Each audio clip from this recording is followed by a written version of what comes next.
Hello friends, कैसे हैं आप सब? बढ़िया। चलिए फ्रेंड्स, आज की इस वीडियो में हम देखने जा रहे हैं comparison test for improper integrals of second kind. दोस्तों, इम्प्रॉपर इंटीग्रल्स क्या होते हैं, फर्स्ट काइंड का क्या होता है, सेकंड काइंड का क्या होता है, थर्ड काइंड का क्या होता है, मतलब इम्प्रॉपर इंटीग्रल की जितनी भी बातें हैं, जितने भी टॉपिक्स हैं इस चैप्टर के, उन सभी टॉपिक्स के वीडियोस के लिंक आपको इसी वीडियो के डिस्क्रिप्शन बॉक्स में दे दिए जाएंगे। आप लेक्चर क्रमांक वाइज सभी वीडियोस देखते जाइएगा, आपको पूरे पूरे टॉपिक क्लियर हो जाएंगे। Improper integral of first kind का वो पूरा टॉपिक कंप्लीट कराया जा चुका है। उसमें जितने भी टेस्ट हैं वो सब अपन ने पूरे कर लिए हैं, सारे के सारे पूरे पढ़ लिए हैं अपन। और हमने improper integral of second kind की शुरुआत कर ली हुई है, जिसमें से आपने पिछले 2-3 वीडियोस देख लिए होंगे improper integral of second kind के। तो आज उसी कड़ी को आगे बढ़ाते हुए आज हम पढ़ने जा रहे हैं comparison test for improper integrals of second kind. बहुत ही इंपॉर्टेंट टॉपिक है दोस्तों, और इस टॉपिक से संबंधित सवाल भी आज के इस वीडियो में हम सॉल्व करेंगे। तो ये वीडियो काफ़ी इंपॉर्टेंट होने वाला है। इस वीडियो को आप शुरू से लेकर आखिर तक जरूर देखिएगा। अगर आप चैनल पर नए हैं तो सब्सक्राइब जरूर कर लीजिए, क्योंकि ये चैनल आपको ग्रेजुएशन के सारे सेमेस्टर्स में तो काम आएगा ही आएगा, साथ ही साथ कॉम्पिटिटिव एग्जाम्स में भी आपकी बहुत मदद करेगा। तो जरूर सब्सक्राइब कर लेंगे। तो चलिए दोस्तों, हम जल्दी से शुरू करते हैं कंपैरिजन टेस्ट। दोस्तों, यहाँ पर हम कंपैरिजन टेस्ट पढ़ेंगे दो प्रकार के, ठीक है। कंपैरिजन टेस्ट फर्स्ट और कंपैरिजन टेस्ट सेकंड, जिसको हम लोग लिमिट कंपैरिजन टेस्ट या प्रैक्टिकल कंपैरिजन टेस्ट भी कहते हैं। दोनों के दोनों बहुत इंपॉर्टेंट है, और आपकी जो इच्छा, आप जिस भी टेस्ट की मदद से सवाल बनाना आपको सरल लगता है, आप उस टेस्ट का इस्तेमाल करके सवाल को बना सकते हैं, कन्वर्जेंस की जांच कर सकते हैं। तो चलिए, सबसे पहले हम कंपैरिजन टेस्ट फर्स्ट का स्टेटमेंट देखते हैं क्या कहता है, फिर इसको देखेंगे। उसके बाद हम सवालों को हल करेंगे, अर्थात हम कुछ इंटीग्रल्स लेंगे, ठीक है, इम्प्रॉपर इंटीग्रल्स लेंगे और उनके कन्वर्जेंस की जांच करेंगे, ठीक है दोस्तों। तो चलिए कंपैरिजन टेस्ट फर्स्ट देखते हैं। दोस्तों, भले ही आपको ये इंग्लिश में लिखा दिख रहा हो, परंतु चिंता ना करो, बहुत ही सरल भाषा में आपको समझाया जाएगा, ताकि आप चाहे हिंदी मीडियम से हो चाहे आप इंग्लिश मीडियम से हो, आपको ये टॉपिक पूरा पूरा बहुत अच्छे से, बहुत आसान भाषा में आपको समझ में आ जाएगा दोस्तों। तो वीडियो को जरूर लास्ट तक जरूर देखिएगा, ठीक है। तो मान लीजिए आपके पास दो फंक्शंस हैं, ठीक है, एफ और जी, ठीक है। दोनों के दोनों कैसे हैं? पॉजिटिव फंक्शंस हैं, ठीक है। और इस तरह से है ये दोनों की F X is less than और equals to G X for all X belongs to this interval A B. आप देख सकते हैं कि इंटरवल ए की तरफ से ओपन है, बी की तरफ से क्लोज्ड है। अब आपके मन में प्रश्न उठ रहा होगा, सर इसको ऐसा क्यों लिखा गया है, ए की तरफ से ये ओपन क्यों? क्योंकि दोस्तों वास्तव में यहाँ पे जो बिंदु ए है, ठीक है दोस्तों, ये जो पॉइंट ए है ना, वो वास्तव में ये दोनों फंक्शंस के लिए इन्फिनाइट डिसकंटिन्यूटी का पॉइंट है, ठीक है। यहाँ पे लिखा है and a is the only infinite discontinuity on interval A b, यानी कि बिंदु ए जो है वो दोनों ही फंक्शंस यानी एफ एक्स और जी एक्स के लिए अनंत असांतत्य का बिंदु है, यानी कि इन्फिनाइट डिसकंटिन्यूटी का पॉइंट है। यानी कि इस बिंदु ए पर, इस पॉइंट ए पर ये दोनों फंक्शंस एफ एक्स और जी एक्स इन्फिनाइट डिसकंटिन्यूटी रखते हैं, अर्थात इस पॉइंट पर, पॉइंट ए पर दोनों ही फंक्शंस एफ एक्स और जी एक्स अनंत की ओर बढ़ते हैं, अनंत की ओर टेंड करते हैं। यूं कहिए कि पॉइंट ए पर ये दोनों फंक्शंस एफ एक्स और जी एक्स अनबाउंडेड हैं, अपरिबद्ध हैं, इसलिए हम लोग इसको इस तरह से लिखे हैं। और दोस्तों, जब ये कंडीशंस हो, जब ये स्थितियां हो, तो हमारे पास निष्कर्ष के रूप में क्या मिलता है उसको देखते हैं अब। तो यहाँ पे पहला चीज ये लिखा है कि यदि integral a to b g d x अगर ये कन्वर्जेंट होता है, तो समझ लीजिए कि एफ वाला इंटीग्रल ये भी कन्वर्जेंट होगा, integration a to b f d x ये भी क्या होगा, कन्वर्जेंट होगा, यानी कि इसके कन्वर्जेंट होने पर ये भी कन्वर्जेंट हो जाएगा। क्यों? क्योंकि आप खुद देख लो, जी एक्स एफ एक्स से बड़ा या बराबर है, तो जब बड़े वाले का इंटीग्रल कन्वर्जेंट हो रहा है तो ये एफ एक्स तो इससे भी छोटा या बराबर है, तो ये वाला इंटीग्रल अवश्य कन्वर्जेंट हो जाएगा, ठीक है। तो इस इंटीग्रल के कन्वर्जेंट होने से ये भी कन्वर्जेंट हो जाएगा। और ये अगर ये सोचो, अगर integration a to b f d x अगर ये डाइवर्जेंट है, ठीक है। तो फिर integration a to b g d x ये भी क्या होगा, डाइवर्जेंट हो जाएगा। क्यों? क्योंकि ये किसका इंटीग्रल है, ये एफ का इंटीग्रल है, और वो कौन है, जो जी एक्स से छोटा या बराबर है। जब छोटा वाला डाइवर्जेंट हो रहा है तो ये तो इससे भी बड़ा या बराबर, तो ये भी डाइवर्जेंट हो जाएगा दोस्तों। ठीक है, तो ये दोनों चीजें आप लोग याद रखिएगा। तो ये कंपैरिजन टेस्ट का एक स्टेटमेंट, एक प्रकार हुआ।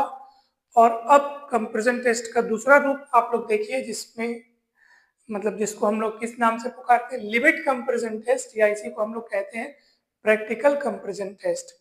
ठीक है, तो सवाल जब हम लोग बनाएंगे दोस्तों, तो हम लोग ज्यादातर इस टेस्ट का इस्तेमाल करेंगे।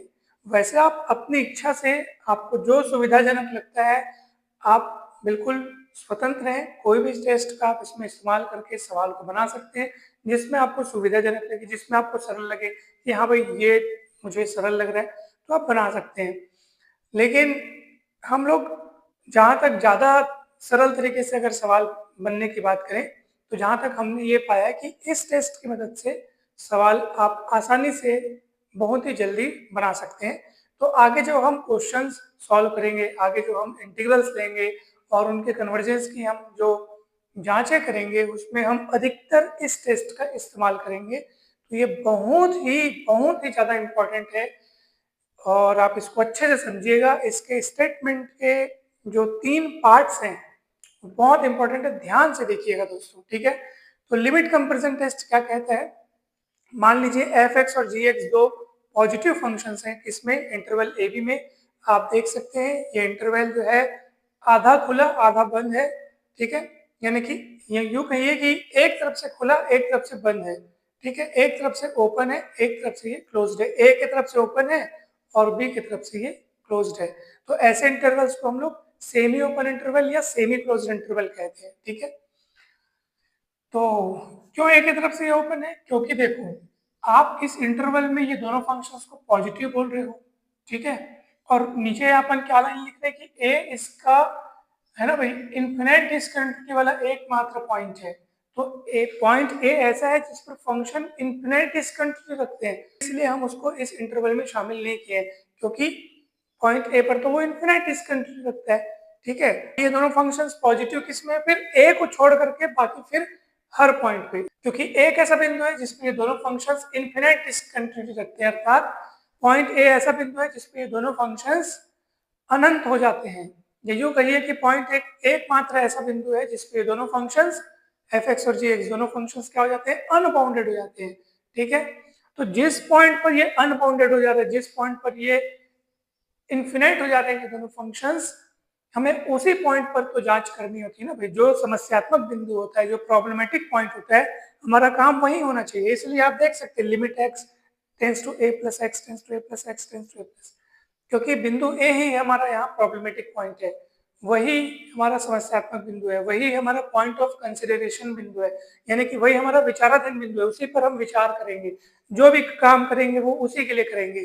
ठीक है, अगर मान लीजिए यहाँ ए के बजाय अगर बी पर ये मतलब ये समस्यात्मक बिंदु अगर बी होता, या यूं कहिए कि अगर ये दोनों फंक्शंस इन्फिनिट डिस्कंटिन्यूटी अगर पॉइंट बी पर रखते, तो ये सारी चीजें, सारे ये कार्य पॉइंट बी के लिए किए जाते। ठीक है, तो आप बिल्कुल इसको अच्छे से ध्यान रखिए।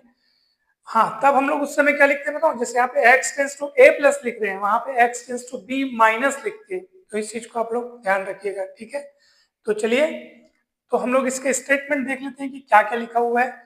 If limit x tends to a plus f x upon g x is equal to L, जहाँ ये जो लिमिट, ये जो वैल्यू आई है वो न तो जीरो हो न तो इंफिनिटी हो, अर्थात अगर ये लिमिट जो है नॉन जीरो फाइनाइट वैल्यू मिले, ठीक है, नॉन जीरो फाइनाइट अर्थात जीरो ना मिले और इन्फिनिटी भी ना मिले। ठीक है, तब ऐसी स्थिति में ये दोनों इंटीग्रल अर्थात एफ एक्स वाला इंटीग्रल और जी एक्स वाला इंटीग्रल ये बिहेव अलाइक एट ए, यानी बिंदु ए पर ये एक जैसा व्यवहार करते हैं, अर्थात या तो ये दोनों कन्वर्जेंट होंगे या तो ये दोनों डाइवर्जेंट होंगे। ठीक है, एक जैसा बिहेवियर या एक जैसा नेचर ये व्यक्त करते हैं। ठीक है, दूसरा स्टेटमेंट क्या कहता है, यदि limit x tends to a plus f x upon g x zero हो जाए, तथा यदि integration a to b g x यदि ये कन्वर्जेंट हो बिंदु a पर, तब अवश्य ही ये वाला इंटीग्रल भी कन्वर्जेंट होगा। तो ये दोनों स्थितियां अगर लागू होती है तो ये वाला अपने को परिणाम मिलेगा। ठीक है, यानी कि ये लिमिट अगर 0 हो तथा ये इंटीग्रल अगर कन्वर्जेंट हो तो ये एफ एक्स वाला इंटीग्रल भी क्या होगा, कन्वर्जेंट होगा पॉइंट ए पर। और तीसरा स्टेटमेंट ये कहता है कि यदि ये लिमिट अनंत हो जाए और जी एक्स वाला इंटीग्रल अगर डाइवर्जेंट हो जाए बिंदु ए पर तो ये एफ एक्स वाला इंटीग्रल भी बिंदु ए पर क्या हो जाएगा, डाइवर्जेंट हो जाएगा। तो इस तरीके से ये स्टेटमेंट आपको तीनों बातें याद रखनी है। ठीक है, बहुत अच्छे से आप इसको देख लीजिए। ज्यादातर हमारे सवालों में आपको ज्यादातर ये वाले केसेस देखने को मिलेंगे। ठीक है, ये भी देखने को मिल सकता है, ये भी देखने को मिल सकता है। ठीक है, लेकिन अधिकतर आपको इससे सामना करना पड़ेगा, तो आप इसको अच्छे से देख लीजिए। ठीक है, तो ये चीजें हैं दोस्तों। ठीक, तो आप सब देख लीजिए थ्योरम की क्या बातें हैं, क्या शर्तें हैं। एफ एक्स और जी एक्स पॉजिटिव होने चाहिए इस इंटरवल में, और ए जो है वो एकमात्र बिंदु ऐसा होना चाहिए जो इन्फिनिट डिसकंटिन्यूटी का पॉइंट है। ठीक है, तो इस स्थिति में ये बातें होंगी दोस्तों, ये बातें। और ये भी कंपैरिजन टेस्ट का एक रूप है, ये दूसरा रूप है। अब चलिए, अब हम सवालों को सॉल्व करते हैं। हम कुछ इंटीग्रल्स लेंगे और उन इंटीग्रल्स के कन्वर्जेंस की जांच करेंगे दोस्तों। ठीक है, तो आप इसको एक बार अच्छे से देख लीजिए और इसको आप अपने माइंड में बैठा लीजिए, ताकि जब हम इंटीग्रल्स लेंगे उनके कन्वर्जेंस की जांच करेंगे तो ये सारे नियम आपको याद होने चाहिए दोस्तों।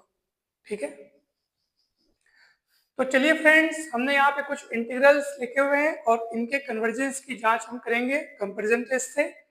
तो चलिए, सबसे पहला इंटीग्रल आप देख सकते हैं यहाँ पे क्या लिखा हुआ है, integration 0 to 1 dx upon 1 plus X का whole square into 1 minus X का होल क्यूब। तो इसको अपन क्या करते हैं दोस्तों, सबसे पहले तो इसको आप आई मान लीजिए। ठीक है, उसके बाद यहाँ पे इंटीग्रेंट देखिए कौन है, अर्थात जिसका समाकलन हो रहा है उसको आप एफ एक्स मान लो। ठीक है, तो 1 upon 1 plus x square 1 minus x cube, तो इसको अपन क्या मान लिए दोस्तों, एफ एक्स मान लिए। ठीक है, अब देखिए, अब आपका मेन काम क्या है यहाँ पे, आप ये चेक कीजिए कि इस इंटीग्रेशन की रेंज में, यानी कि 0 से 1 वाले इंटरवल में इस फंक्शन पर कौन कौन से ऐसे पॉइंट्स हैं जो कि बाधा उत्पन्न कर रहे हैं, यानी कि जो जो इसके लिए प्रॉब्लमेटिक पॉइंट है, या यूं कहिए कि ऐसे कौन कौन से पॉइंट्स हैं जो कि इस फंक्शन के लिए पॉइंट ऑफ इन्फिनिट डिसकंटिन्यूटी है, यानी कि ऐसे कौन कौन से बिंदु हैं जिन बिंदुओं पर ये फलन जो है, इस फंक्शन की वैल्यू जो है वो इन्फिनिटी की ओर अग्रसर होती है, यानी कि अनंत की ओर पहुंच रही है। ऐसे कौन कौन से पॉइंट्स हैं।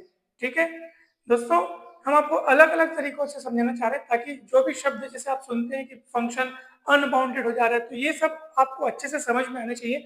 इसलिए 3-4 प्रकार से आपको समझाने का प्रयास करें ताकि आपको पूरे तरीके से समझ में आए। ठीक है, देखो, जैसे हम बोलते हैं ना कि ये पॉइंट ऐसा पॉइंट है जिस पॉइंट पर फंक्शन अनंत हो जा रहा है, तो वास्तव में हम उसी पॉइंट को बोलते हैं कि वो फंक्शन के लिए कैसा पॉइंट है, पॉइंट ऑफ इन्फिनिट डिसकंटिन्यूटी। ठीक है, और या फिर आप उस ऐसा भी बोल सकते हैं कि भैया वो ऐसा बिंदु है जिस पॉइंट पर फंक्शन अनबाउंडेड हो जा रहा है। ठीक है, अनबाउंडेड मतलब जिसका कोई बाउंड नहीं है, वो एकदम अनंत की ओर बढ़ रहा है। ठीक है, तो आपको इस रेंज में उस पॉइंट की तलाश करनी है। तो साफ साफ पता चल रहा है कि clearly 1 is the only point of infinite discontinuity of F x. आप खुद देख लो। देखो, सबसे पहले सोचो, क्या जीरो यहाँ पे रखने पर, ठीक है, जीरो यहाँ पे रखने पर कुछ प्रॉब्लम क्रिएट कर रहा है क्या, क्या हमको वो अनंत या माइनस अनंत या कुछ अनिर्धारित ऐसे कुछ चीज अपने को दे रहा है क्या, जो एकदम इन्फिनिटी हो या माइनस इन्फिनिटी हो या और कोई इनडिटर्मिनेट फॉर्म हो, ऐसा कुछ दे रहा है कि ये जीरो। तो आप देखेंगे सर जीरो यहाँ पे कोई प्रॉब्लम क्रिएट नहीं कर रहा है। आप जीरो रख के देख लो एक्स के स्थान पर, आप रख के देखेंगे तो ये 1 माइनस जीरो यानी 1, 1 प्लस जीरो यानी 1, 1 इंटू एन 1 1 बाई 1 यानी 1, कुल मिला के आपको ये 1 मिलेगा। ठीक है, 1 मिल रहा है, मतलब कोई दिक्कत नहीं है, जीरो इस पे कोई दिक्कत क्रिएट नहीं कर रहा है। लेकिन ये जो 1 है ना, वो इस पे दिक्कत क्रिएट कर रहा है। कैसे, आप देख लो, आप यहाँ पे अगर x के स्थान पर 1 रख, यहाँ पे x के स्थान पर 1 रखने से कोई दिक्कत नहीं है, किंतु बाजू में उसके जो बैठा है, अगर आप यहाँ पे ये तो 1 माइनस एक्स देख रहे हो, अगर आप यहाँ पे x के स्थान पर 1 सोचोगे तो 1 माइनस 1 जीरो हो जाएगा। ठीक है, और जीरो इंटू इतना मतलब जीरो, और 1 अपॉन जीरो यानी अनंत हो जाएगा, यानी कि ये 1 यहाँ पे प्रॉब्लम क्रिएट कर रहा है। ठीक है, इस 0 से 1 इंटरवल में क्या और कोई ऐसे पॉइंट्स है कि जो यहाँ पे प्रॉब्लम क्रिएट कर रहे हैं, वो भी आप देख लीजिए। इस अंतराल 0 से 1 में क्या और कोई ऐसे पॉइंट्स हैं कि जो यहाँ पे प्रॉब्लम क्रिएट कर रहे हैं? कुछ भी, कोई भी पॉइंट्स हो सकते हैं ना, 0 और 1 के अलावा भी बीच में ऐसे बिंदु हो सकते हैं जो यहाँ प्रॉब्लम क्रिएट कर सकते हैं, अपने को चेक करना है। तो पूरे इंटरवल में निरीक्षण करना है आपको, जरूरी नहीं कि केवल इस बिंदु और इस बिंदु पर चेक करना है। हो सकता है कोई बीच में ऐसा कोई बिंदु आ जाए, जैसे मान लीजिए अब यहाँ पे ऐसा कुछ होता जैसे x माइनस 1/2 होता, तो समझ लीजिए कि 1/2 यहाँ पे प्रॉब्लम क्रिएट करेगा। क्यों? 1-2 जैसे आप x के सॉरी 1/2 जैसे आप x के स्थान पर रख के देखोगे, x के स्थान पर जब 1/2 रखोगे तो 1/2 माइनस 1/2 क्या हो जाएगा? 0 हो जाएगा, 1/0 फिर अनंत हो जाएगा। तो यहाँ पे फिर ऐसी स्थिति में 1/2 जो है वो भी प्रॉब्लमेटिक पॉइंट हो जाता। ठीक है, फिलहाल अभी नहीं है। तो आपको इस पूरे इंटरवल में जांच पड़ताल करनी है कि कौन कौन से पॉइंट प्रॉब्लमेटिक पॉइंट हो रहे हैं। प्रॉब्लमेटिक पॉइंट मतलब समस्यात्मक बिंदु। समस्यात्मक बिंदु हम उन्हीं को बोल रहे हैं जिस पॉइंट पर फंक्शन अनंत हो जा रहा है, यानी कि जो फंक्शन के लिए पॉइंट ऑफ इनफिनिट डिस्कंटिन्यूटी अर्थात अनंत असांतत्य का बिंदु, अर्थात ऐसे बिंदु जिस पर फलन जो है अनबाउंडेड हो जा रहा है। ठीक है, तो साफ साफ पता चल रहा है कि 1 एकमात्र ऐसा बिंदु है जिस पर फंक्शन अनबाउंडेड हो जा रहा है, अर्थात कैसी वाली डिस्कंटिन्यूटी रख रहा है? इनफिनिट डिस्कंटिन्यूटी रख रहा है। तो अब बारी आती है दूसरे फंक्शन को मानने की। तो अब प्रश्न ये उठता है कि सर यहाँ पे आप जी एक्स किसको मानोगे? दोस्तों एक बहुत ही सरल सा आप लोग यहाँ पे ट्रिक याद रखिएगा, जी एक्स आपको एफ एक्स के ही उस टुकड़े को मानना है जिस टुकड़े के कारण प्रॉब्लम क्रिएट हो रही है। देखो यहाँ पर आपने देखा कि सर 1 यहाँ पे प्रॉब्लमेटिक पॉइंट है, क्योंकि 1 जो है वो उस फंक्शन के लिए पॉइंट ऑफ इनफिनिट डिस्कंटिन्यूटी है, और 1 इनमें से कहां पर रखने पर दिक्कत क्रिएट कर रही है? यहाँ 1 रखने से दिक्कत हो रही है कि नहीं हो रही है? तो 1 और 1 2 हो जा रहा है, बढ़िया। 1 रखने से कहाँ दिक्कत हो रही है? यहाँ दिक्कत हो रही है, क्योंकि 1 माइनस 1 0 हो रहा है और 1/0 अनंत हो जा रहा है। तो ये वाला हिस्सा दिक्कत क्रिएट कर रहा है। तो भैया जो हिस्सा दिक्कत क्रिएट करता है उसको हटाना होता है, हटाएंगे कैसे? उस टुकड़े को जी एक्स मान लीजिए, इसलिए जी एक्स माने अपन 1/1 माइनस एक्स क्यूब, यानी कि क्योंकि बटे में है ना, तो उस बटे समेत यानी कि अपन मानेंगे, यानी कि 1/1 माइनस एक्स का होल क्यूब। इस तरीके से 1/1 माइनस एक्स का होल क्यूब को अपन जी एक्स मान लिया। जो हिस्सा दिक्कत क्रिएट कर रहा है, जो हिस्सा प्रॉब्लम क्रिएट कर रहा है ना, उसी को आपको जी एक्स मानना है। ठीक है, तो जी एक्स अपन इसको मान लिया दोस्तों, 1/1 माइनस एक्स का होल क्यूब अपन जी एक्स मान लिया। भैया इसको आप इस रूप में सोचिए, इस रूप में सोचिए, इसको आप ऐसे सोच कर देखिए, ऐसे अलग अलग बांट लो। ठीक है, 1/1 प्लस एक्स का होल स्क्वायर और इंटू 1/1 माइनस एक्स का होल क्यूब, और इस हिस्से को अपन क्या मान लिए? जी एक्स मान लिए, क्योंकि यही हिस्सा जो है वो प्रॉब्लम क्रिएट कर रहा है, किसके लिए? एफ एक्स के लिए। सॉरी, तो इस हिस्से को अपन जी एक्स मान लिए। अब हमारा अगला कार्य होता है, अच्छा जो पॉइंट यहाँ पे प्रॉब्लमेटिक पॉइंट है, या जो पॉइंट यहाँ पे इनफिनिट डिस्कंटिन्यूटी का पॉइंट है, वो कौन सा बिंदु है? क्या वो लोअर लिमिट है, क्या वो अपर लिमिट है, या कोई बीच का कोई बिंदु है? बीच का कोई बिंदु होता तो ऑब्वियस सी बात है हम इसको दो भागों में तोड़ के काम करते। ठीक है, तो फिलहाल बीच का बिंदु तो है नहीं। ठीक है, तो फिलहाल कोई पर अपने पास बीच का बिंदु है नहीं, तो लोअर लिमिट है कि अपर लिमिट है आप ये देख लो। तो ये 1 यहाँ पे प्रॉब्लमेटिक पॉइंट है, 1, और 1 कहाँ है? अपर लिमिट में। तो अपर लिमिट में है ना, इसलिए अपन इस तरीके से लिखेंगे, limit x tends to 1 minus, यानी कि लेफ्ट हैंड लिमिट करके यहाँ पे लिखेंगे। अगर ये लोअर लिमिट यहाँ पे मान लो प्रॉब्लमेटिक पॉइंट होता, लोअर लिमिट जैसे मान लो 0 होता, ठीक है, तो यहाँ पे 0 अगर प्रॉब्लमेटिक पॉइंट होता तो x टेंड्स टू 0 प्लस करके लिखते, अर्थात राइट हैंड लिमिट लिखते। तो ये चीज आपको ध्यान रखनी है। तो limit x tends to 1 minus लिखेंगे, f x upon g x लिखेंगे। अब देखो आप एफ एक्स को जी एक्स से डिवाइड करके देखोगे, ये और ये चीज क्या हो जाएगी? कट जाएगी, सेम सेम है ना भाई, सेम सेम है। आप चाहो तो इसको पूरा ऐसे डिटेल में एक बार लिख सकते हो, हमने डिटेल में लिखा हुआ है ताकि आपको हम अच्छे से समझा सके। उसके बाद ये हिस्सा कट जाएगा, ये हिस्सा बचेगा। Limit x tends to 1 minus, और यहाँ पे आप लगाएंगे x के स्थान पर 1 रखेंगे तो 1 और 1 2, 2 का स्क्वायर 4, कुल मिला के आपके पास मिलेगा 1/4, जो कि न तो 0 है न तो इन्फिनेटिव है। तो आप याद कीजिए comparison test, limit comparison test को याद कीजिए, जिसमें अपने कितने पॉइंट्स पढ़े हैं अपन ने? उसमें 3 बिंदु पढ़े हैं, उसमें जो पहला पॉइंट था, ठीक है, आप इस वीडियो को थोड़ा सा रिवर्स करके देख सकते हैं कि उसमें क्या था। तो आप देखेंगे कि जब ये लिमिट जो है नॉन जीरो फाइनाइट मिले, ऐसी स्थिति में कंपैरिजन टेस्ट क्या कहता है कि एफ एक्स वाला इंटीग्रल और जी एक्स वाला इंटीग्रल बिहेव अलाइक, यानी कि दोनों एक जैसा व्यवहार दर्शाते हैं। ठीक है, तो जब एक जैसा व्यवहार दर्शाते हैं तो ऐसी स्थिति में आप जी एक्स वाले इंटीग्रल के व्यवहार को चेक कर लो। तो जी एक्स वाला कौन है भैया, जी एक्स अपन इसको माने है ना, तो इसके बिहेवियर को आप चेक कर लो, तो आप देखेंगे कि ये कौन है, ये क्या है, डाइवर्जेंट। क्यों? क्योंकि यहाँ पे एन के स्थान पर दिख रहे हैं 3 जो कि 1 से बड़ा है। दोस्तों ये आपने पढ़ा हुआ है पिछले वीडियोस में, आपने एक थ्योरम पढ़ा हुआ है कि भैया अगर ए से, है ना भाई, ए से b d x upon b minus x की घात में एन, इस रूप का अगर इंटीग्रल आपके पास हो, ठीक है, जो कि ऑब्वियस सी बात है, साफ साफ पता चल रहा है कि बी इसके लिए इन्फिनाइट डिस्कंटिन्यूटी वाला एकमात्र ऐसा पॉइंट है जो इन्फिनाइट डिस्कंटिन्यूटी वाला पॉइंट है। ऐसी स्थिति में ये इंटीग्रल कन्वर्जेंट होता है एन इज लेस देन 1 के लिए, और डाइवर्जेंट होता है n is greater than equal to 1 के लिए। तो एन की वैल्यू अगर लेस देन 1 होगी तो ये कन्वर्जेंट होगा, और एन की वैल्यू अगर 1 या 1 से बड़ी होगी तो ये डाइवर्जेंट होगा। तो ये इसी रूप का तो आपको दिख रहा है, देखो बी के स्थान पर है आपके पास 1, ए के स्थान पर है 0, और यहाँ b माइनस एक्स अर्थात 1 माइनस एक्स के घात में n, तो इसी रूप का है। तो जब n इज लेस देन 1 के लिए कन्वर्जेंट होता है, और n is greater than equal to 1 के लिए, ग्रेटर देन और इक्वल टू 1 के लिए डाइवर्जेंट होता है। तो यहाँ पे n की वैल्यू 3 दिख रही है जो कि ग्रेटर देन 1 है। तो ऐसे ये वाला केस की बात यहाँ पे हो रही है, ठीक है, ये वाला केस अपने को मिल रहा है, और ऐसे केस में ये डाइवर्जेंट होता है, ऐसे केस में ये कन्वर्जेंट होता है। तो अभी तो अपने को ये वाला केस मिल रहा है, देख लो n का मान 3 है जो कि 1 से बड़ा है, तो ये डाइवर्जेंट होगा, और ये डाइवर्जेंट हो गया तो ऊपर वाली लाइन में आप लिख रहे हो कि दोनों का बिहेवियर सेम रहेगा कंपैरिजन टेस्ट से, अर्थात कंपैरिजन टेस्ट से जो integral F x D x वाला है, यानी कि जो अपना मेन जो इंटीग्रल है जो अपने को दिया हुआ है, वो भी क्या हो जाएगा, डाइवर्जेंट हो जाएगा, क्योंकि इसका जैसा बिहेवियर होगा वैसा बिहेवियर इसका होगा। ऐसा कौन कहता है, ऐसा कंपैरिजन टेस्ट कहता है कि अगर ये लिमिट नॉन जीरो फाइनाइट मिले तो दोनों एक जैसा व्यवहार दर्शाते हैं, अर्थात किसी एक इंटीग्रल का अगर आप व्यवहार चेक कर लोगे तो वैसा ही व्यवहार दूसरे का हो जाएगा। तो ये भी अपना ये सिद्ध हो गया कि ये भी क्या होगा, डाइवर्जेंट होगा दोस्तों। तो इस तरीके से ये सिद्ध हो गया। कहीं पर भी कोई भी डाउट हो तो जरूर पूछिएगा दोस्तों, बहुत ही सरल सिंपल तरीके से अपन ने समझा है। हमने पूरा प्रयास किया आपको हर एक चीज का कारण बताने का, क्यों, कहाँ लिखा है, ऐसा क्यों लिखा है, ऐसा क्यों लिखा है, जीएक्स किस तरह से मानना है, ये भी आप सीख गए होंगे। चिंता न करें, अगर आपको इसमें कोई भी डाउट है तो वो डाउट क्लियर हो जाएगा। अभी हमारे पास दूसरा सवाल भी है, फिर तो आपको तीसरा और चौथा भी बताया जाएगा, तो आप बिल्कुल चिंता न करें, आपको पूरा पूरा समझ में आ जाएगा।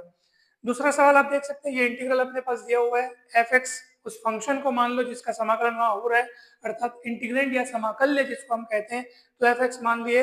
अब आप ये सोचो कि इस रेंज में 0 से 1 वाले इंटरवल में कौन से ऐसे पॉइंट्स हैं जो यहाँ पे प्रॉब्लम क्रिएट कर रहे हैं, यानी कि जो फंक्शन एफ एक्स के लिए पॉइंट ऑफ इन्फिनाइट डिस्कंटिन्यूटी हो रहे हैं, ऐसे कौन कौन से पॉइंट्स हैं। तो साफ साफ पता चल रहा है कि सर केवल 0 ही यहाँ ऐसा पॉइंट है जो प्रॉब्लमेटिक पॉइंट है, या यूं कहिए कि समस्यात्मक बिंदु के रूप में 0 है, क्योंकि 0 ही एकमात्र ऐसा बिंदु है जो फंक्शन के लिए इन्फिनाइट डिस्कंटिन्यूटी का पॉइंट है। आप देख लो 1 रखने पर कोई आपको समस्या है क्या, बताइए। मतलब 1 यहाँ रखोगे, यहाँ 1 रखोगे, 1 और 1 जुड़ के 2 हो जाएगा, 2 इंटू 1 2 हो जाएगा, 1/2 बढ़िया, अपने को फाइनाइट वैल्यू मिलेगी, है ना भाई। तो अपने को कोई दिक्कत नहीं है एक्स की वैल्यू 1 रखने से, लेकिन 0 रखने से दिक्कत है। 0 रखने से ये देखो, यहाँ 0 रखोगे ना तो ये 1/0 अनंत, और साथ में कुछ भी हो सब खत्म, पूरा अनंत हो जाएगा, मतलब क्योंकि आप 0 रखोगे, ये 0 इंटू इतना यानी 0, और 1/0 यानी अनंत। तो एक्स इक्वल 0 यहाँ पे इन्फिनाइट डिस्कंटिन्यूटी का एकमात्र ऐसा पॉइंट है जो इन्फिनाइट डिस्कंटिन्यूटी का पॉइंट है। और अब बारी आती है जी एक्स को मानने की, तो जी एक्स किसको मानेंगे, तो जी एक्स अब एफ एक्स के उसी टुकड़े को मानिएगा जिसके कारण वहां प्रॉब्लम क्रिएट हो रही थी। अब देखो x बराबर 0 रखने से कहाँ दिक्कत हो रही है, यहाँ x बराबर 0 रखने पर कोई दिक्कत नहीं है, ये तो 1 प्लस 0 1 हो रहा है, बढ़िया। x बराबर 0 रखने से यहाँ दिक्कत हो रही है, तो इसी हिस्से को आप जी एक्स मानेंगे। तो जी एक्स बराबर मान लीजिए 1/x के घात में 1/3, ठीक है। इस तरीके से आपने इसको जी एक्स आपको मानना है जी एक्स। उसके बाद अब देखो कौन से पॉइंट पर अपने को प्रॉब्लम क्रिएट हो रहा है, 0 पर, जो कि यहाँ पे क्या है, लोअर लिमिट है, ठीक है। तो आप इस तरीके से लिखेंगे, राइट हैंड लिमिट के रूप में यहाँ पे लिखेंगे limit x tends to 0 plus f x upon g x. यहाँ पे limit x tends to 1 minus इसलिए लिखे थे क्योंकि यहाँ पे 1 प्रॉब्लमेटिक पॉइंट था, यानी कि 1 जो है वो क्या था, इन्फिनाइट डिस्कंटिन्यूटी वाला पॉइंट था, और 1 यहाँ पे अपर लिमिट है, इसलिए limit x tends to 1 minus करके लिखे। यहाँ पे 0 प्रॉब्लमेटिक पॉइंट है और 0 जो है वो यहाँ पे लोअर लिमिट है, इसलिए अपन x टेंस टू 0 प्लस करके लिखेंगे, ठीक है। तो limit x tends to 0 plus f x upon g x. आप खुद सोचो, जब आप इसको इससे डिवाइड करोगे तो ये चीज कट जाएगा, आप देख लो, और बचेगा केवल 1/1 प्लस एक्स स्क्वायर अपने पास बचेगा। X tends to zero apply करोगे तो 1 प्लस जीरो क्या हो जाएगा, 1 हो जाएगा, 1 बाई वन यानी 1 मिल रहा है, मतलब फाइनाइट वैल्यू मिल रही है, और फाइनाइट वैल्यू मिल रही है जो कि नॉन जीरो है और इन्फिनेटिव नहीं है, ठीक है। जो वैल्यू अपने को मिल रही है वो ना तो जीरो है ना तो इन्फिनेटिव है, ठीक है। कोई फाइनाइट वैल्यू मिल रही है, ऐसी फाइनाइट वैल्यू जो कि ना तो जीरो है ना तो इन्फिनेटिव है। ऐसी स्थिति में फिर कंपैरिजन टेस्ट के अनुसार दोनों के दोनों इंटीग्रल्स एक समान व्यवहार दर्शाएंगे। तो आप जीएक्स के व्यवहार को चेक कर लो, ठीक है। तो इस व्यवहार हमेशा आप ऐसा ही देखेंगे, जो फंक्शन आप माने रहेंगे ना वो उससे छोटा रहेगा। अब देखो ये बड़ा है, ये छोटा है, ये हमारा हमारा मेन वाला हो गया, ये अपन ने माना है जो कि छोटा है, और उसका व्यवहार चेक करना आसान है, और जैसा व्यवहार इसका होगा वैसा व्यवहार इसका हो जाएगा। अगर ये वाला केस मिलता है तब ना, देख लो कौन सा वाला केस है, नॉन जीरो फाइनाइट वैल्यू अगर अपने को मिलती है, ठीक है।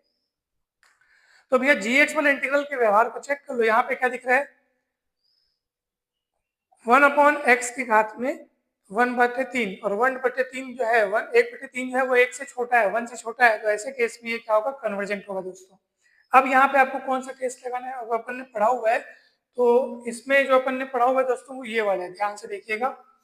इसको भी अपन ने पिछले वीडियोस में देखा हुआ है, आप पिछले वीडियो जरूर देखिए, आपको पूरा कंसेप्ट क्लियर हो जाएगा। 0 से a dx अपॉन x की घात में n, तो ये n इज लेस देन 1 के लिए कन्वर्जेंट और n is greater than equal to 1 के लिए डाइवर्जेंट।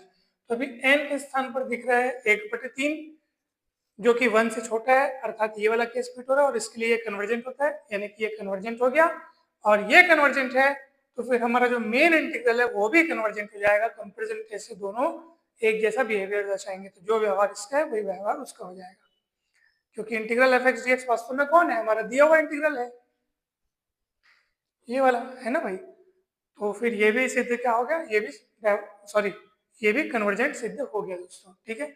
तो इस तरह से आपका ये दोनों सवाल कंप्लीट होते हैं। अब तीसरे सवाल में देखिए दोस्तों, तीसरे सवाल में क्या खास है, यहाँ पे जीरो भी प्रॉब्लमेटिक पॉइंट है और 1 भी प्रॉब्लमेटिक पॉइंट है। कैसे, जीरो जीरो रखने से ये दिक्कत क्रिएट करेगा, यहाँ जीरो रखोगे तो 1/0 अनंत हो रहा है, और 1 रखने से ये दिक्कत क्रिएट कर रहे हैं, 1 रखोगे तो 1 - 1 0 हो रहा है। तो दोनों बिंदु प्रॉब्लमेटिक पॉइंट है। ऐसी स्थिति में हम इस इंटीग्रल को दो भागों में तोड़ेंगे और फिर दोनों की अलग अलग जांचें करेंगे। तो अगर दोनों की अलग अलग जांचें कर रहे हैं और दोनों अगर कन्वर्जेंट पाए गए तो दोनों का योग अर्थात मेन जो आपको इंटीग्रल दिया हुआ है वो भी कन्वर्जेंट सिद्ध हो जाएगा दोस्तों, ठीक है। तो इस चीज को आपको ध्यान रखना है। तो चलिए तीसरा बनाते हैं और चौथा बनाते हैं, ठीक है। तो चलिए फ्रेंड्स, अब हम देखते हैं तीसरा सवाल। तो तीसरे सवाल में हमारे पास ये इंटीग्रल दिया हुआ है, ठीक है, हमने इसको आई मान लिया। अब यहाँ पर जो इंटीग्रेंड है अर्थात जो समाकल्य है, यानी जो फंक्शन जिसका समाकलन यहाँ हो रहा है उसको अपन ने क्या मान लिया, एफ एक्स मान लिया। अब यहाँ पे गौर से देखने वाली बात है कि इस इंटीग्रेशन की रेंज को देखिए, 0 से 1 वाला यहाँ पे इंटरवल है, ठीक है। तो इस रेंज में 0 और 1 दोनों ही ऐसे पॉइंट्स हैं जो कि इस फंक्शन के लिए प्रॉब्लमेटिक पॉइंट्स हैं, अर्थात दोनों ही पॉइंट्स पर ये फंक्शन जो है इन्फिनाइट डिस्कंटिन्यूटी रखता है। कैसे, आप यहाँ पे x के स्थान पर 0 रख के देखिए, ठीक है, तो 1/0 यहाँ पे अनंत हो रहा है, यानी कि 0 इस फंक्शन के लिए पॉइंट ऑफ इन्फिनाइट डिस्कंटिन्यूटी है। साथ ही साथ अगर आप 1 के बारे में सोच करके देखें तो 1 पर भी यहाँ पे प्रॉब्लम क्रिएट हो रही है, अर्थात 1 भी इस फंक्शन के लिए क्या है, प्रॉब्लमेटिक पॉइंट है। अब 1 रखने पर यहाँ दिक्कत नहीं होगी, लेकिन बाजू में उसके जो बैठा है ना 1 - x, तो अगर यहाँ पे आप x के स्थान पर 1 रखते हो तो 1 - 1 0 हो जाने से फिर 0 इंटू इतना यानी 0 और 1/0 यानी अनंत हो जाएगा। मतलब ओवरऑल देखा जाए तो 0 और 1 दोनों ही इस फंक्शन के लिए प्रॉब्लमेटिक पॉइंट है, यानी कि दोनों के दोनों जो है वो points of infinite discontinuity of F x, ठीक है दोस्तों। 0 रखने के कारण ये वाले हिस्से पर दिक्कत क्रिएट हो रही है और 1 रखने के कारण ये वाले हिस्से पर दिक्कत क्रिएट हो रही है। ये अपने को जानना इसलिए जरूरी होता है कि कौन से पॉइंट पर कौन सा हिस्सा प्रॉब्लम क्रिएट कर रहा है, ये जानना इसलिए जरूरी है क्योंकि इसी की मदद से फिर हम जी एक्स का निर्धारण करते हैं, यानी जो दूसरा फंक्शन रहता है ना उसका निर्धारण करते हैं दोस्तों, ठीक है। तो यहाँ पर आप सब देखेंगे कि क्योंकि हमारे पास ये जो लोअर लिमिट है और अपर लिमिट है, ठीक है, यानी कि पॉइंट ये जो आपके पास जो दो बिंदु हैं 0 और 1, ये दोनों के दोनों ही यहाँ पे पॉइंट ऑफ इन्फिनाइट डिस्कंटिन्यूटी है। इसी कारण से हम इस इंटीग्रल को दो भागों में बांट कर लिखेंगे दोस्तों। तो आपको क्या करना है, 0 और 1 के बीच कोई भी एक बिंदु अपनी सुविधा से ले लेना है। जैसे कि यहाँ पे 0 और 1 के बीच 1/2 लेकर के इस इंटीग्रल को दो भागों में तोड़ा गया है। जैसे एक हिस्सा आप 0 से 1/2 तक ले लीजिए और फिर 1/2 से 1 तक ले लीजिए। ठीक है, तो ये अपनी सुविधानुसार आप इस बिंदु को ले सकते हैं। जैसे अनेक जगहों पे हम 0 और 1 के बीच जैसे कोई पॉइंट चुनना हो तो ए ले लेंगे। तो ए कौन है, 0 और 1 के बीच का कोई बिंदु। तो 0 से ए और ए से 1 लेकर के भी आप इसको तोड़ के बना सकते हैं दोस्तों। ठीक है, तो इस बारे में आपको कोई भी कंफ्यूजन नहीं होना चाहिए। ठीक है, तो अपनी सुविधा अनुसार आप कोई बिंदु ले लीजिए। ठीक है, लोअर लिमिट और अपर लिमिट के बीच का कोई एक पॉइंट आप ले सकते हो अपनी सुविधा अनुसार, और फिर इस इंटीग्रल को आपने दो भागों में तोड़ दिया। और दो भागों में तोड़ने के पश्चात अब प्रश्न यहाँ पे ये उठता है कि सर उसको दो भागों में क्यों तोड़ा जा रहा है। ठीक है, पहले के सवालों में तो हमने ऐसे दो भागों में नहीं तोड़ा था, यहाँ दो भागों में तोड़ा क्यों जा रहा है दोस्तों, इसका कारण ये है, कि यहाँ पे दोनों ही बिंदु जो है वो प्रॉब्लमेटिक पॉइंट्स हैं। ठीक है, और हम दोनों बिंदुओं पर एक साथ चर्चा नहीं कर सकते। कोई भी टेस्ट लगाएंगे तो वो एक बिंदु को ध्यान में रखते हुए लगाते हैं। इसलिए जरूरी ये है कि उसको दो भागों में तोड़ दिया जाए, ताकि एक इंटीग्रल पर आप एक समय में एक बार में एक इंटीग्रल पर चर्चा करो। जैसे अभी दो भागों में टूट गया ना, अब इस इंटीग्रल पर जो भी चर्चा होगी वो पॉइंट 0 के कारण होगी। पॉइंट ये जो 0 है ना, वो 0 को ध्यान में रखते हुए हम वहां पे जो भी टेस्ट लगाएंगे वो इसको ध्यान में रखेंगे, क्योंकि 1/2 इसके लिए कोई प्रॉब्लम क्रिएट नहीं कर रहा है। ठीक है, और जब इस इंटीग्रल की बात चलेगी, इस समय हमारा विचाराधीन बिंदु जिस पर हम काम करेंगे वो कौन रहेगा, 1 रहेगा, क्योंकि 1/2 यहाँ पे कोई प्रॉब्लम क्रिएट नहीं कर रहा है। तो अब क्या हुआ, आपकी ये समस्या दो भागों में बढ़ गई, और समस्या दो भागों में बढ़ गई। एक समय पे आप एक इंटीग्रल पे ध्यान देंगे और उस इंटीग्रल पे आप देख सकते हैं कि केवल एक बिंदु ऐसा होगा जिस पर आप जो भी टेस्ट लगाएंगे वो उसको देखते हुए लगाएंगे। और मान लो आपने तोड़ा नहीं होता, तो एक साथ दोनों बिंदुओं के लिए हम कैसे टेस्ट लगा सकते हैं, दोनों के दोनों प्रॉब्लमेटिक पॉइंट हैं। इसलिए उसको दो भागों में तोड़ा जाता है ताकि हम अलग अलग भाग पर अलग अलग काम कर सकें। ठीक है, इसके बारे में पिछले वीडियोज में और भी बहुत विस्तार से समझाया गया, आप जरूर देखिएगा, आपको पूरा कंसेप्ट क्लियर हो जाएगा दोस्तों। हम तो आपको यही सलाह देंगे कि इस चैप्टर को शुरुआत से आप वीडियोस उसके देखते जाइए, लेक्चर क्रमांक 1 से बहुत सारे कंसेप्ट्स, बहुत सारे बेसिक डेफिनेशंस, बेसिक नॉलेज पिछले के वीडियोस में दी गई है बहुत बढ़िया तरीके से। तो वो आप सबको देखना चाहिए, तो अब उन वीडियोस को आप जरूर देखिएगा दोस्तों। ठीक है, तो जब हम इनको दोनों भागों में तोड़ लिए हैं, फिर इसको आप I1 कह दीजिए, इसको आप I2 कह दीजिए। अब आगे की चर्चाएं जो होंगी वो I1 और I2 को अलग अलग लेकर के हम आगे देखेंगे। तो चलिए सबसे पहले बात करते हैं I1 के लिए। I1 आपने इसको माना हुआ है तो इसको लेते हैं। अब देखो यहाँ पे जो भी काम होगा ना वो इस 0 के लिए होगा। क्यों, 0 यहाँ पे प्रॉब्लमेटिक पॉइंट है। अब 1 पर हमको चिंता नहीं करनी है, एक समय पे एक चिंता करो, तो यहाँ पे 0 के लिए चिंता करेंगे और वहां पे 1 के लिए चिंता करेंगे। चिंता अपने को वैसे करनी चाहिए, चिंता करने करती है कि यहाँ पे हम लोग 0 के लिए ध्यान देंगे और वहां पे 1 के लिए ध्यान देंगे। सवाल बहुत सरल है, बन जाएगा। ठीक है, तो आपको डोंट वेरी, आपको बिल्कुल चिंता नहीं करनी दोस्तों।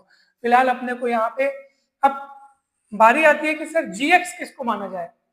तो GX आप सभी को पता है, GX आपको उसी टुकड़े को मानना है जिस टुकड़े के कारण वहां पे प्रॉब्लम क्रिएट हो रही है। तो यहाँ पे आप सब देखो प्रॉब्लमेटिक पॉइंट कौन है इस रेंज में, तो आप देखेंगे सर 0 प्रॉब्लमेटिक पॉइंट है, क्योंकि यहाँ पे 0 रखने से 1/0 अनंत हो जा रहा है। 0 यहाँ पर प्रॉब्लम, इस वाले हिस्से में 0 प्रॉब्लम क्रिएट नहीं कर रहा है, इस वाले हिस्से में कर रहा है। इसलिए इस वाले हिस्से के लिए हमको GX उसी हिस्से को मानना चाहिए जहां प्रॉब्लम क्रिएट हो रही है। तो मैंने 1/1/x के घात में 1/2 को अपने ने GX मान लिया। ठीक है दोस्तों, तो GX अपन इसको मान लिया। अब तुरंत आप limit x tends to 0 plus 0 plus क्यों, राइट हैंड लिमिट क्यों निकाल रहे हैं, क्योंकि 0 यहाँ पे लोअर लिमिट है, तो लोअर लिमिट के लिए जब काम करेंगे तो राइट हैंड लिमिट लेंगे। तो इस तरीके से अपन limit x tends to 0 plus fx/gx, जब आप खुद सोचो ये आपके पास fx है और ये आपके पास gx, जब आप डिवाइड करेंगे तो ये वाला टुकड़ा कट जाएगा, बटे बटे कटे हो जाएगा और ये आपके पास मिल जाएगा इतना। ठीक है, तो ये जब आपके पास इतना मिल जाएगा, क्योंकि ये हिस्सा कट जाएगा, साफ साफ देख लो आप, तो ये कट जाएगा, ये इतना बचेगा। x टेंड्स टू 0 अप्लाई करेंगे, 1 माइनस 0 क्या हो जाएगा दोस्तों, 1 हो जाएगा। तो 1/1 यानी 1, यानी कि कुल मिला के आपको यहाँ पे 1 मिल रहा है, जो कि ना तो 0 है ना तो इन्फिनिटिव है। अर्थात आपको इस लिमिट की वैल्यू जो मिली है वो नॉन जीरो फाइनाइट वैल्यू है। अब ऐसी स्थिति में लिमिट कंपैरिजन टेस्ट के अनुसार इंटीग्रल 0 to 1/2 fx dx और इंटीग्रल 0 to 1/2 gx dx ये दोनों एक जैसा बिहेवियर व्यक्त करेंगे, एक जैसा व्यवहार दर्शाएंगे। तो ऐसी स्थिति में आप gx वाले इंटीग्रल का व्यवहार चेक कर लो, अर्थात 0 to 1/2 1/x की घात में 1/2 dx। इसको देख लो, ये कन्वर्जेंट है क्योंकि यहाँ पे n की वैल्यू 1/2 है जो कि 1 से कम है। ठीक है, तो ये सब आप अच्छे से जानते हैं। इसमें कौन सा वाला टेस्ट लगा है, इसमें आप सब देख सकते हैं 0 to a dx upon x की घात n अपन पढ़े हैं। और ये इंटीग्रल जो है कन्वर्जेंट होता है जब n इज लेस देन 1 और डाइवर्जेंट होता है जब n is greater than equal to 1। तो ये इसी रूप का आपको ये दिख रहा है और n के स्थान पर 1/2 दिख रहा है जो कि 1 से छोटा है, इसलिए ये कन्वर्जेंट होगा। और इस जब ये कन्वर्जेंट है तो कंपैरिजन टेस्ट के अनुसार जो ये वाला इंटीग्रल अर्थात fx के स्थान पर जब आप इतना रख के देखोगे तो ये वाला इंटीग्रल जो है वो भी कन्वर्जेंट हो जाएगा, यानी कि I1 कन्वर्जेंट सिद्ध हो गया।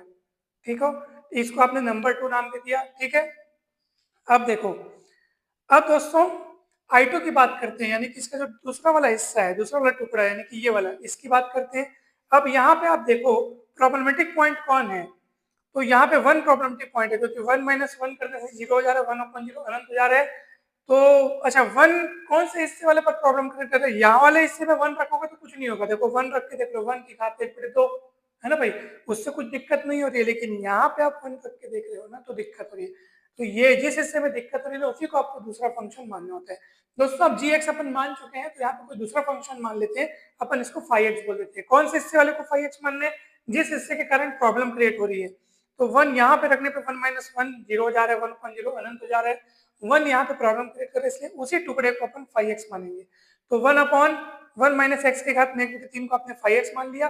फिर से आप आगे की कहानी जैसे अपन बनाते हैं, limit fx upon phi x लेंगे, यहाँ पे x टेंस टू 1 माइनस लेंगे। ठीक है, यहाँ पे लेफ्ट हैंड लिमिट क्योंकि यहाँ पे 1 अपर लिमिट है। ठीक है, फिर आप fx को phi x से डिवाइड करेंगे।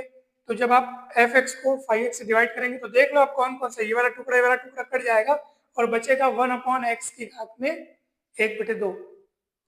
तो 1/x की घात 1/2 बचा है। Limit x tends to 1 minus apply करेंगे तो 1/1 यानी 1 मिला है, जो कि ना तो शून्य है ना तो इन्फिनिटिव है, अर्थात नॉन जीरो फाइनाइट वैल्यू आपको मिला है। ऐसी स्थिति में कंपैरिजन टेस्ट के अनुसार ये और ये सेम बिहेवियर दर्शाएंगे। तो phi x वाले इंटीग्रल के बिहेवियर को आप चेक कर लो, 1/2 से 1। ठीक है, 1/1 माइनस x की घात में 1/3 और ये कन्वर्जेंट होगा क्योंकि n की वैल्यू 1/3 दिख रही है जो कि 1 से छोटी है। तो भैया जैसा बिहेवियर इसका होगा वैसा बिहेवियर इस I2 का भी होगा, तो ये भी कन्वर्जेंट होगा। कहाँ से, कंपैरिजन टेस्ट से। ठीक है, तो इसको स्टेटमेंट 3 दे दिए अपन। ठीक, अब आप देखेंगे ध्यान से कि 1 2, अब देखो ये I1 भी कन्वर्जेंट है, I2 भी कन्वर्जेंट है। तो दोनों जब कन्वर्जेंट है तो दोनों का योग अर्थात ये जो मेन इंटीग्रल है वो भी क्या होगा, कन्वर्जेंट होगा। ठीक है दोस्तों, क्योंकि हमने शुरू में ही कहा था कि हम इन दोनों पर अलग अलग जांचें करेंगे और ये दोनों ही अगर कन्वर्जेंट पाए गए तो दिया हुआ इंटीग्रल वो भी कन्वर्जेंट सिद्ध हो जाएगा। तो आपने I1 को चेक किया, वो भी कन्वर्जेंट मिला।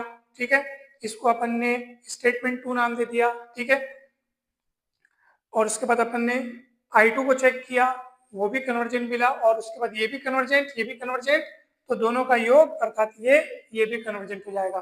तो इस तरह से आपको ये दिया हुआ इंटीग्रल कन्वर्जेंट सिद्ध हो गया दोस्तों। अब ये जो चौथा सवाल है दोस्तों वो आपके लिए HW है अर्थात होमवर्क है, तो इसको आप बनाइएगा और कमेंट करके बताइएगा कि ये n की किस वैल्यू के लिए कन्वर्जेंट और किस वैल्यू के लिए डाइवर्जेंट हो रहा है। ये आपका होमवर्क है दोस्तों। मुझे पूरी उम्मीद है कि आज का ये वीडियो आपके लिए काफी हेल्पफुल रहा होगा, आपको बहुत अच्छे से ये सवाल समझ में आए होंगे। दोस्तों अगर आपको ये वीडियो अच्छा लगा हो तो जरूर लाइक करें, चैनल को सब्सक्राइब कर वीडियो को शेयर करें। आप सभी को बहुत बहुत धन्यवाद। जल्द ही मिलते हैं नेक्स्ट वीडियो में। Thank you so much.